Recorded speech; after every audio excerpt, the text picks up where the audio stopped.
And there's flavors too. I mean, it might be in Utah you get all the freedom you want, except for not as many lap dances as you would want or want to give or whatever. That's just not freedom. But well, I mean, maybe in Utah that would be how they frame it, but they're more heavenly. I don't know. I'm not aware of that. But then somebody could set a competing. Yeah, you've got to have one where there's no state, and that's the fundamental conflict. Not between different flavors of the state, but between no state and everyone else. Yeah, and that's kind of, we're kind of looking at a very, in some of the areas, especially Colorado and North, we're looking at very kind of agorist non-cooperation with the existing state. But then how do they gel? How do they fight against a threat? How do they gel? Yeah. Yeah. I'm not sure. I mean, they don't have to gel. Yeah, what is gel? Yeah. So. I mean, they can just exist as a free state. Are you stretching? No. Question? I just, whenever you're ready to take suggestions or questions. Yeah, totally, I'm just kidding, really. I made a big mistake. One of the big conflicts I see when I'm watching the movie is... I think just so you can be heard on the video, if you could maybe just come a little closer. There's a it seems like a throwaway line where you said the Fed took over all the banks. Like the guard says, oh, there's only Fed Bank now. Right. And so before you were talking about if you take the Fed as this omnipotent, whether it's the medieval Catholic Church or the great state, they've essentially taken over the economy. And so now all these autonomous regions, if they want to have a free economy, that's their struggle. They have to break away from that. But if the Feds have taken over everything, any business that wants to do business, has a bank account, anything, you have to solve this, for lack of a better term, your banking system, your transfer and storage of wealth. We've got the Silver Circle group when everyone clearly gets it. I mean, the guy, that federal agent's dad was like, yeah, I use these, no problem. So there's the people seem to understand it, but obviously the system is built upon this very tightly controlled. But you can't have federalism in hyperinflation. You can't. Well, let me just make a very brief case. Because the only reason the states obey anything the Fed says is because the Fed can print money and give it to the states, and then the states can bribe people with it. Right? I mean, they don't. The governors aren't afraid of going to jail. They just want bribery from the Fed. And so, if the Fed is hyperinflating the money out of value, they have nothing to bribe the states. That's the collapse of federalism. They have nothing to bribe the states with left. There's no value. They're just shipping them toilet paper or monopoly money or Federal Reserve notes. So you're saying that the Fed's going to make themselves irrelevant. These regions won't have to do anything. No, I guess the kind of monetary scenario I'm looking at for this is where competing currencies come up and banks that are based on that. Even different banks. Sometimes I talk about Walmart money, where Walmart may not fit into this scenario anymore, but a store or a store chain could come up with their own money based on a basket of the goods that they control in their supply chain. There already is one of that in Canada. They have Canadian Tire Money. Canadian Tire Money. I knew a guy who went through all the brothels in the Far East on Canadian Tire Money, swearing that it was Canadian money. I think he's going to go to hell. It's colorful too, so it's colorful. It is colorful, yeah. But that's the idea, is that there'd be a bank that, we had this in the 1860s in the U.S. with what they called wildcat banks, and there's but there was issues with people actually knowing whether they were valid currency or not, and they would discount them based on their degree of trust in whether it was a valid bank or not. But there was a lot of competing currency just in 1860. And so that's just part of the history kind of out there even.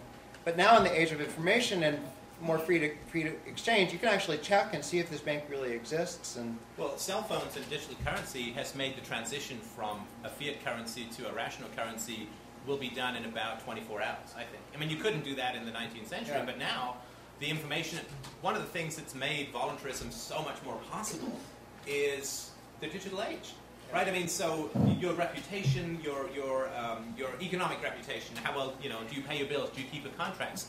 That would be available, with one ping to get back a rating in every transaction. The soundness of the money, the soundness of the bank, all of that sort of stuff is all available immediately. You couldn't have that in the 19th century. It really is, the digital Gutenberg of the internet has made, not just in terms of information, to do with philosophy and economics and so on, but the information as to someone's creditworthiness, as to their reliability as an economic partner, which raises the value of being a good citizen economically, and lowers the value of keeping people. All of that information is available like that, and so the replacement of fiat currency with digital currency can occur, incredibly rapidly. Does anybody do that now? Is there an organization that will lend people Bitcoin? Because you could do that now with that competing currency. I mean, I know there's people that lend people silver, but there are people doing it, and there's even an Islamic bank of Bitcoin that lends with no interest. I don't know details of how it works, but there are people who are trying a whole bunch of things like that. I mean, but that's the kind of thing that, because the Fed bank is important only as long as you're transacting in dollars, and in the 2019 scenario, they have to clamp down super hard just to maintain even the 20x inflation and not spin out of control. But in 2028, that's all gone. So anyway, lots of information, so I want to learn. Yep. When you brought the correlation between the historical correlation between the collapse of I guess the Catholic hegemony and the collapse that we're going through right now, that made me reflect on an understanding of the battle between Aristotle and Plato throughout the whole course of the history of philosophy. So you're just teasing me now. You're giving me a speech on the history of philosophy? Don't tease me now. Don't tease me. Don't tease me. I would be down for it, unfortunately. So. Oh, and a lot of people would be down for it for about 20 to 30 minutes. Yeah. We have only 1 hour left. So. Yeah.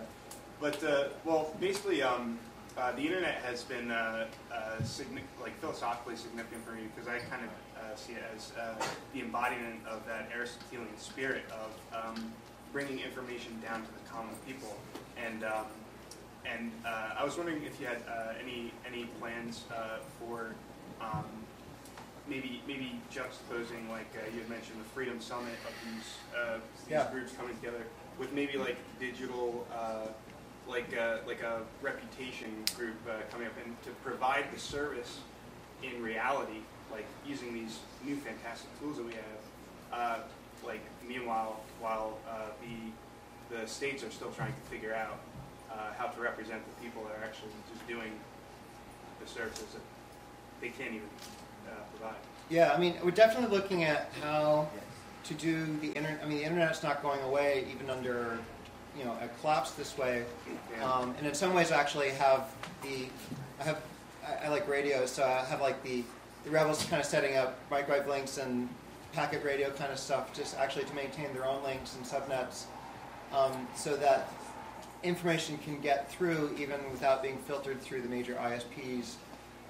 So those connections will be there, even with the banking. But that'd be interesting. It's important to the plot that everybody physically comes together. So a video-based digital reputation, a digital conference wouldn't work too well, but it'd be interesting to like look up somebody and say, well, his reputation is 9 out of 100, and Yeah. Is that what you mean? Am I hearing you right? Or? No, absolutely. Like, I kind of envisioning, like after the collapse, we have this tool that could be with so much potential to allow us to communicate with people we've never even met before, and another aspect of the internet too is that it's non-local. So these geographical territories would become irrelevant when people are connected digitally. That'd be interesting. Anonymously. Well, it's I'm just going to stand for the people in the back, but social change is supposed to be generational. It's supposed to be evolution like Darwinian evolution, but the internet is made that completely irrelevant. And change now is at such an accelerated pace. Most of human history, power is retained through holding information back, through not sharing information, through keeping very important information from the people. Well, that information is now available to anyone, click of a button, anytime, anywhere. At least in the web-enabled areas of society. And so it has become unbelievably rapid. Right, so I went through undergraduate and grad school, and it was hell. You were back then I was an objectivist, tiny government libertarian minarchist guy, which blew everyone's mind in Canada because they're just like the government's just some giant tit that we should keep growing and sucking on because who wouldn't want that, right?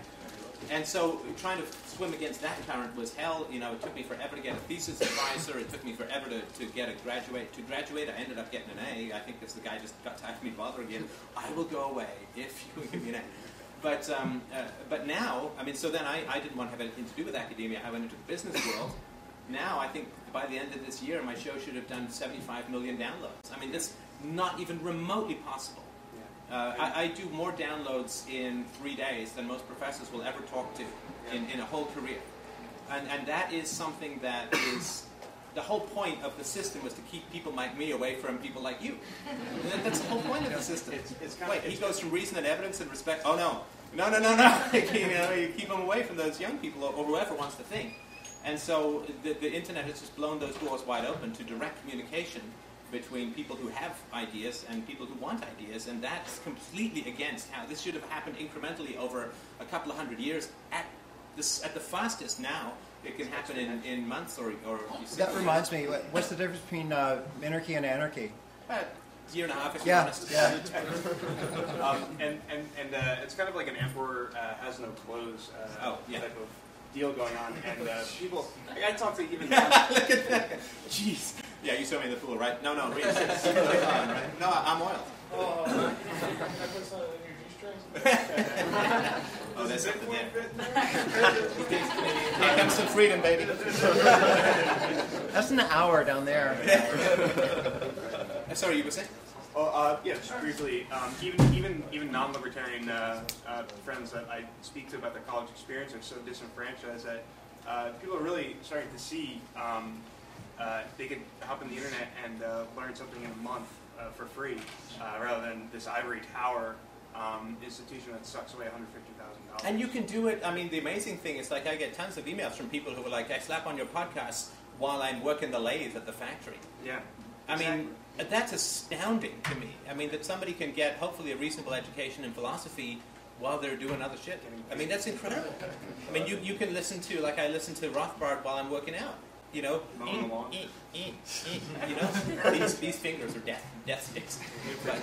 For typing, that's right, two-finger peck typing. But yeah, I know, it really is amazing, and this is the kind of acceleration that's going to occur. So the acceleration, but we're racing, right? The acceleration that is occurring in the growth of state power and in the expansion of digital currency, fake currency, fiat currency, that is, right? That is going up exponentially, so we've got to push that knowledge share even faster. That's why I try to do what I do, is that I know we're surfing the edge, and I think that we either win or we never win.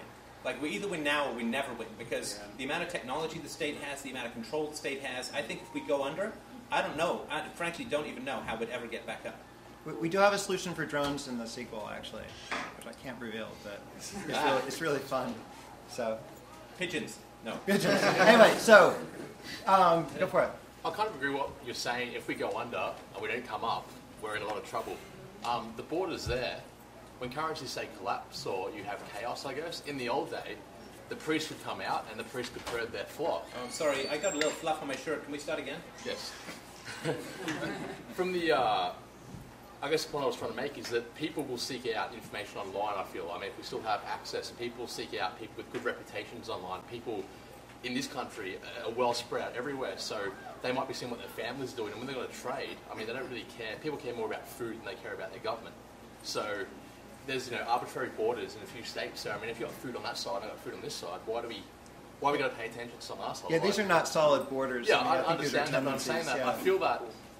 I mean, there's been a lot of borders I've seen. Some Russian professors have sort of drawn borders, how they think America will work out, but I sort of feel that people who are online will, forget borders. It seems that if we do go down, but the borders are only sustained by a belief in their virtue. They're not sustained by weapons. Absolutely. The weapons are only secondary. So if we, if there is a stateless state in there somewhere that's arguing strongly, which it would have to do on a defense, the best way to, if you're a state-free society, the best way to not being encroached by another state is to push the stateless philosophy, to push good philosophy, to push the immorality of the initiation of force and the violation of property rights. So they'd be pushing that like crazy.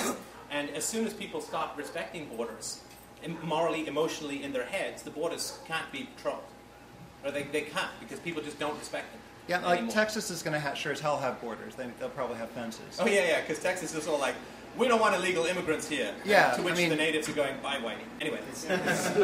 Yeah, so in this scenario, it's a little bit rarefied for dramatic purposes, but but they'll have that. We did have a scenario actually where they did build the wall across the southern border in the current U.S., and it actually was used against people when they tried to flee the United States to go into Mexico, and they had round them up at the wall and bring them to FEMA camps.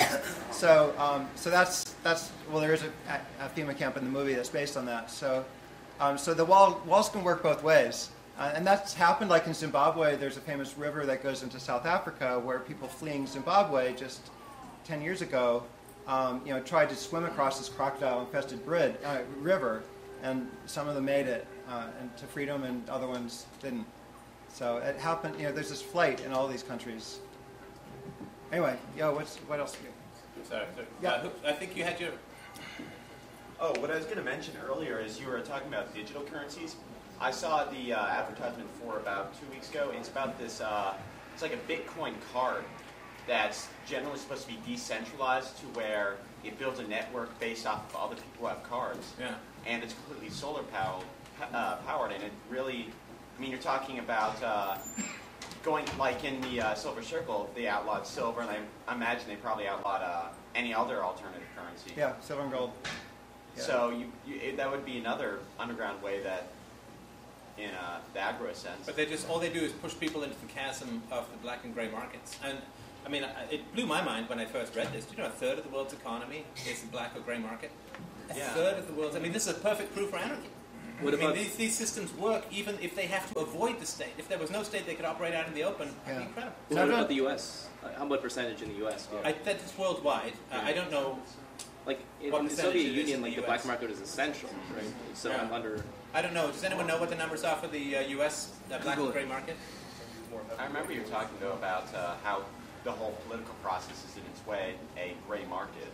Because all the political backdeals, they can't get... Yeah, because all the lobbyists give money to the politicians, and it's all handshakes under the table. None of it can be enforced or even publicized. It's all illegal, and it all works perfectly. The best proof for the validity of anarchy is the way that democracy works, where you can have all of these deals work perfectly, even though they're completely illegal. Imagine if they weren't, how well it would work. So yeah, if you ever want to point at how anarchy works, just look at lobbying in Washington.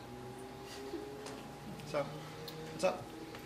I just got here today. I haven't seen the movie, so this is just a general comment. I think there's three things that are really important to depict. I think one of them is what you seem to be talking about a lot, which is the positive vision of how an anarchic or a small government society could resolve problems, in a way that people can't really imagine now. I think that's really important. I think what Stefan was talking about is really important in terms of how a small government inevitably is going to grow in size because of the market that's releasing all the resources that grow and how they capitalize on that. But I think the third thing is depicting a place where there is no government and trying to get across how the state tries to form. I think people are very far removed from the origins of the state, and everyone believes this myth about, it's a social institution and it's solving these problems and blah, blah, blah.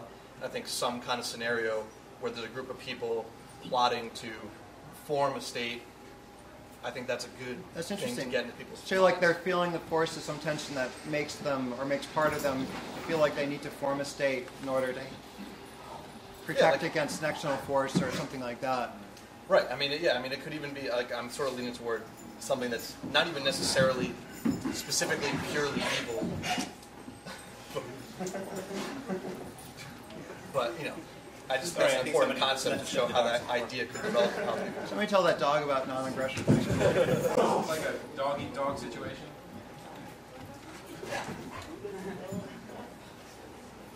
They seem to follow that principle last year. Not at the moment. Sorry, we got a question. Oh, he's big, so let's give it to him. One thing that I was thinking about that I didn't see in the first movie so much is the intergenerational thing. So actually, we're changing the ending. The talking ending is going away, and the rebels are standing in front of the steaming Fed building, and they're handing a silver coin over to... There's a kid who gets beat up in the first scene was really rough, but there's a kid named Eladio who... he's going to basically cross the country trying to get his parents again in the sequel. And so that kid, basically the rebels are handing a silver coin to him at the very ending. And he'll be one of the heroes in the sequel. Right. So, is that what you mean? I'm not sure. Well, in the first movie, you see a lot of young people. All the rebels are young people. The protagonist is fairly young.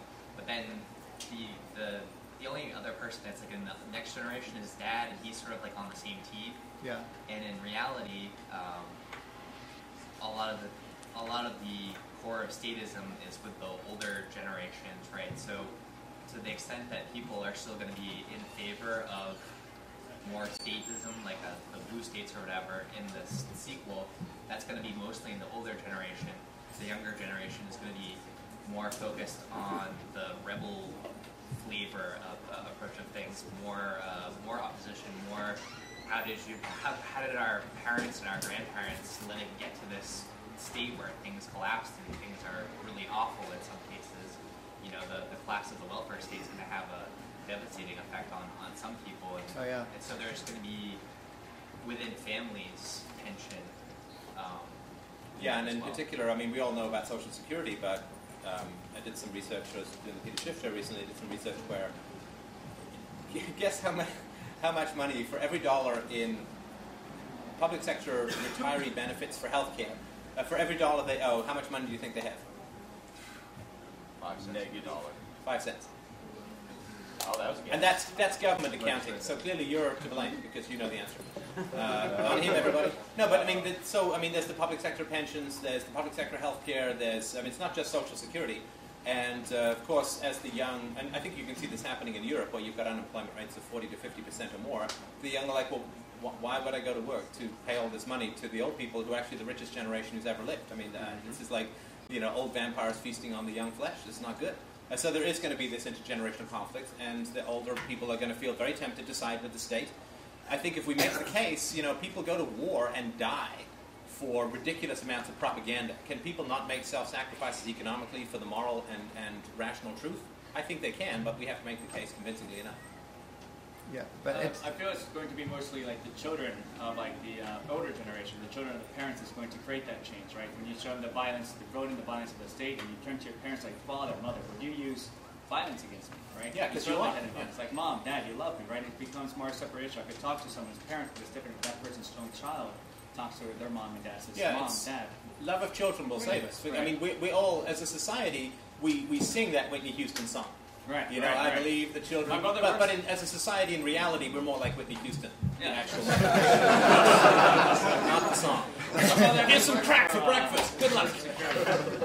My mother actually works with Social Security, so I only took 1 minute conversation just telling her about the hidden violence, and then I told her, it's like, what do you use violence against me? And she had no idea that's what it was about. And then after that, she just absolved herself, and she said she wouldn't vote anymore. I mean, that's just the first step from there.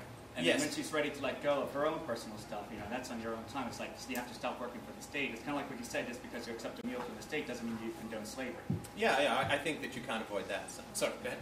I like the point that you just brought up about a younger generation who is anti-state would ask the older generation, their parents, would you use violence against me?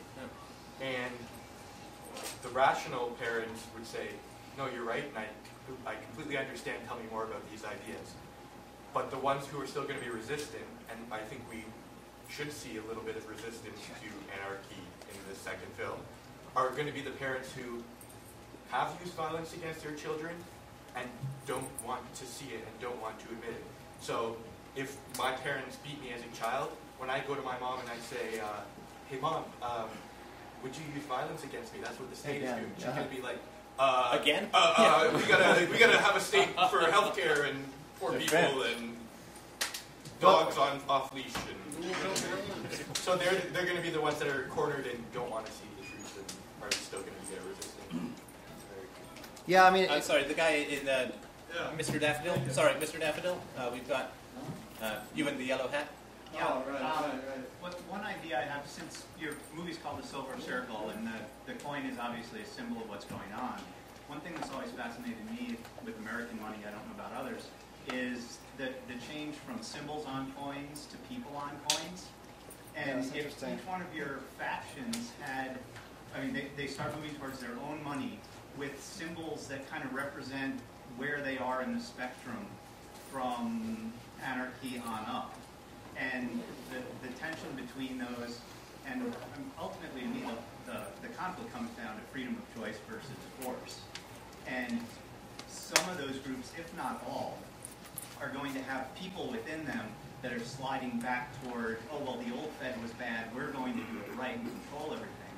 And it seems to me that the real struggle is each individual person coming to the realization that there isn't one solution.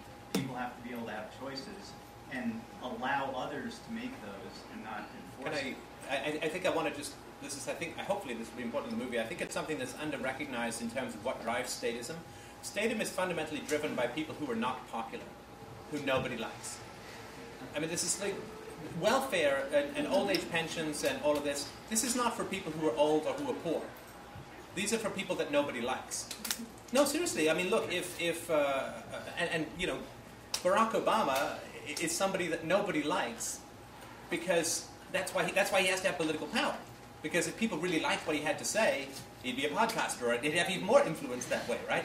So, or a filmmaker. Or a filmmaker, who would have more influence, right? So if you think about it, so somebody who's been just a complete jerk his whole life, he's alienated his friends, his family, he's been selfish, he's been whatever, just a mean son of a bitch his whole life.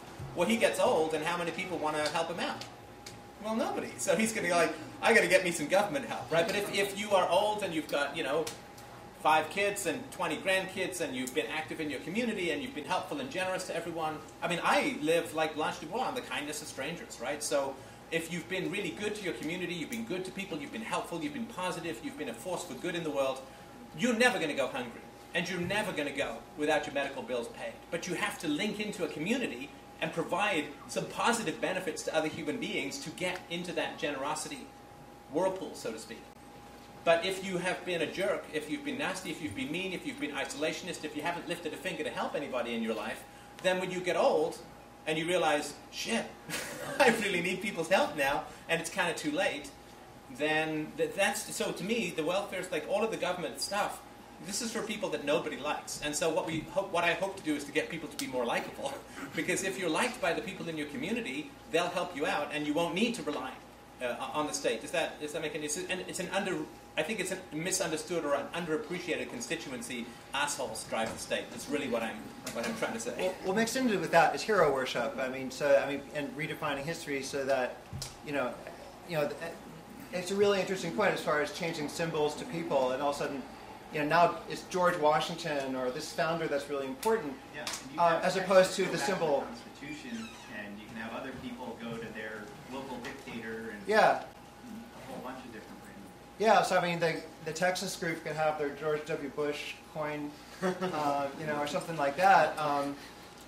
We may cut out Galveston area, sort of, or Ron Paul's area from that part of the state, but but the likelihood for people to just turn to hero worship is a human trait, and it's really and all we worship is warlords, right? I mean, warlords, the best way to become a famous president is to kill a whole bunch of people, right? So I mean, all we do is worship warlords, but that's natural because they're scary, and so we're programmed historically to worship them so they don't kill us. I mean, that's nothing philosophical about it. Sorry, you're saying? Oh, Pasha, how do you? When the federal government collapses, if it were to collapse in this scenario you have, the first step you're going to have is a bunch of individual states. It's logical to assume the state governments aren't going to collapse at that point, right?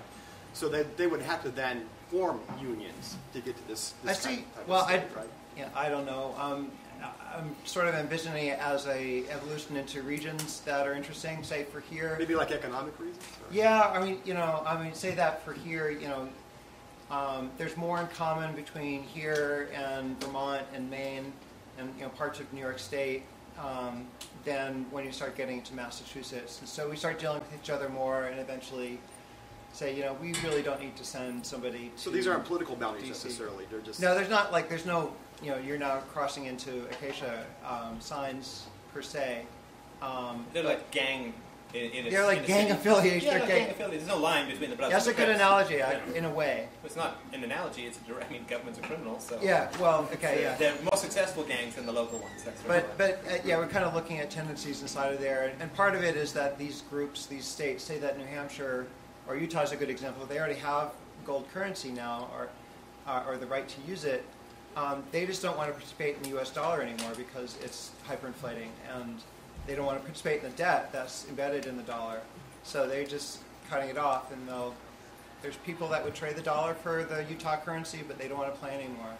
So the way we're drawing it, because the first war against the states was states' rights for the right to do slavery, which is pretty odious. In this case, it's much more interesting if we can actually do it for states' rights to have their own economic future, and then eventually some of them right away that, right? Just a couple of quick things on here. So you're having this Liberty Summit thing that's supposed to take place between regional territories. It kind of builds up what he was saying. How is the delegation process of this happening, since these regions are not necessarily just each state or actual physical border between them or whatever? No, it's supposed to be like ideological regions. Are each of these ideological regions having delegates from those ideological regions coming to the summit? And then further, I mean, what are the biggest tensions that we're seeing between, because it's supposed to be all of these, you might understand what you're saying, all of these regions except for maybe like around the New York area, where they all kind of were, they are for a liberty mind of some sort. Yeah. And they all have a distrust of the Federal Reserve System after the collapse, and they're all coming off of that high hyperinflation. And so I mean, I'm just trying to see how these borders are. It doesn't seem like they're drawn by economic differences, except for maybe a couple ports, but it seems like it's more of morality differences is where these lines are drawn. We're still playing with it, and we're kind of, a lot of people have drawn maps of the U.S. in different ways.